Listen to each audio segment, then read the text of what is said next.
Hi dear friends, നമ്മൾ cake ഉണ്ടാക്കുമ്പോഴും ഡെസേർട്ടൊക്കെ ഉണ്ടാക്കുമ്പോൾ ഉപയോഗിക്കുന്ന കാരമൽ സോസ് കടയിൽ നിന്നും വാങ്ങാതെ തന്നെ നമുക്ക് വീട്ടിൽ തയ്യാറാക്കി എടുക്കാൻ പറ്റുന്ന ഒന്നാണ്. അതെങ്ങനെ തയ്യാറാക്കാം എന്നൊന്ന് നമുക്കിന്ന് കാണാം. അതിനായിട്ട് ഒരു പാത്രത്തിലേക്ക് 1/2 കപ്പ് പഞ്ചസാര ഞാൻ ചേർത്ത് കൊടുക്കുന്നുണ്ട്. 2 ടേബിൾ സ്പൂൺ വെള്ളം കൂടി ഇതിലേക്ക് ചേർത്ത് കൊടുക്കുക. അതിനുശേഷം ഫ്ലെയിം ഒന്ന് ഓൺ ആക്കുക. ലോ ഫ്ലെയിമിൽ ഇട്ട് വേണം നമ്മൾ ഈ കാരമൽ സോസ് തയ്യാറാക്കി എടുക്കാനായിട്ട്.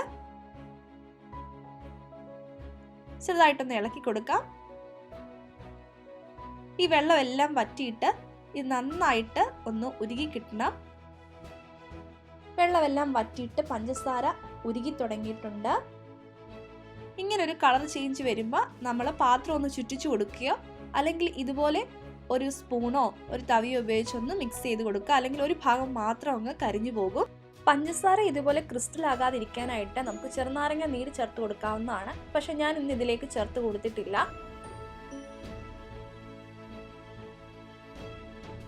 ഇത് തയ്യാറാക്കി എടുക്കാനായിട്ട് നോൺ സ്റ്റിക്ക് പാത്രങ്ങൾ ഉപയോഗിക്കുന്നതായിരിക്കും നല്ലത്.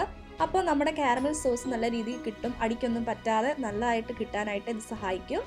പഞ്ചസാര ഇതുപോലെ ഗോൾഡൻ ബ്രൗൺ കളർ ആവുന്നിടം വരെ വെയിറ്റ് ചെയ്യണം. ഒരുപാട് അങ്ങ് കരിഞ്ഞു പോകരുത്. ഇനി നമുക്ക് ഇതിലേക്ക് 1/2 കപ്പ് വിപ്പിംഗ് ക്രീം ചേർത്ത് കൊടുക്കാം.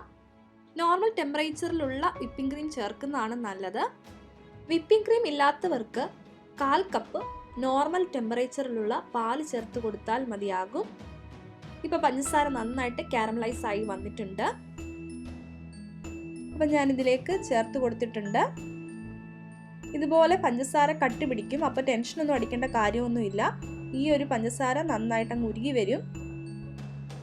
ലോ ഫ്ലെയിമിലിട്ട് നന്നായിട്ടൊന്ന് ഇളക്കി കൊടുക്കുക. കൈ എടുക്കാതെ നന്നായിട്ടങ്ങ് ഇളക്കി കൊടുക്കുക. 1/2 കപ്പ് പഞ്ചസാരയിൽ നിന്ന് നമുക്ക് 1/2 കപ്പ് കാരമൽ സോസ് കിട്ടും. നിങ്ങൾക്ക് ഏറെ വേണമെങ്കിൽ ഇതിന്റെ അളവിൽ മാറ്റം വരുത്തിയാൽ മതിയാകും. ഇപ്പൊ അതെല്ലാം അങ്ങ് ഉരുകി വന്നിട്ടുണ്ട്. ഇനി നമുക്കിതിലേക്ക് അൺസോൾട്ടഡ് ബട്ടർ ചേർത്ത് കൊടുക്കാം. ഒരു ചെറിയ പീസ് ബട്ടറാണ് ഞാൻ ഇതിലേക്ക് ചേർത്ത് കൊടുത്തിട്ടുള്ളത്. അതൊന്ന് ഇളക്കി കൊടുക്കാം. ഇനി നമുക്കിതിലേക്ക് ചേർത്ത് കൊടുക്കേണ്ടത് വാനില എസൻസ് ആണ്. 1/4 ടീസ്പൂൺ വാനില എസൻസ് കൂടി നമുക്കിതിലേക്ക് ചേർത്ത് കൊടുക്കാം.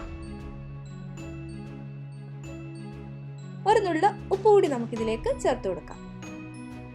അതിനുശേഷം ഇതൊന്ന് ഇളക്കിയിട്ട് നമുക്ക് ഫ്ലെയിം ഓഫ് ആക്കാം.